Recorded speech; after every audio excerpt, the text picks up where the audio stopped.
There actually is a one-size-fits-all approach to fitness. Contrary to popular belief, it is control your fucking caloric intake. I'm tired of on this app telling people that they're broken and they can't empower themselves to change. It is a crock of they want to sell you something and make you believe you're sick, so you have to pay them to fix it. He's right. The rules don't change. You need a calorie deficit to lose weight. That's basic physics, and I'm not arguing that. But here's the problem. He's reading the scoreboard and he's thinking that he understands the game. The team with more points wins. Yeah, no Sherlock, but the scoreboard doesn't tell you how to actually score points. You see, calories are the scoreboard. Hormones and metabolic health actually equate to how the game is played. You see, the science that him and every other gym bro relies on, those human randomized controlled trials, unfortunately answer the wrong question. If we force someone into a calorie deficit, do they lose weight? And yes, they do. Thank you, research. But the real question is, can people control their own calories long term? And here's the nuance that he's completely missing, because we haven't proven that yet. Yes, you can overpower your biology with mental toughness. It is technically possible, but your mental toughness has to be greater than your physiology. And not everybody's physiology fights them equally. And he has no clue about that. If your hormones aren't working against you that much, up your game is an easy ask. You eat a little bit less, you move a little bit more, boom, done, weight loss. But if your physiology is fighting you tooth and nail, screaming hunger, crashed metabolism, constant food chatter, now you need to become David Goggins just to do what naturally comes easy to everybody else. And when those people fail, not because they're lazy, but because not everybody can be David Goggins, he calls them weak.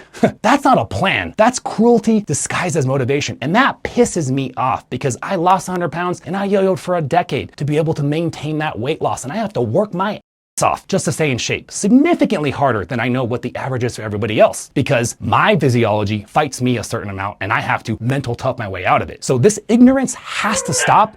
I love you, bro. I love your content, but we need to get a little education going on. I would love to go on a podcast and discuss this with you further.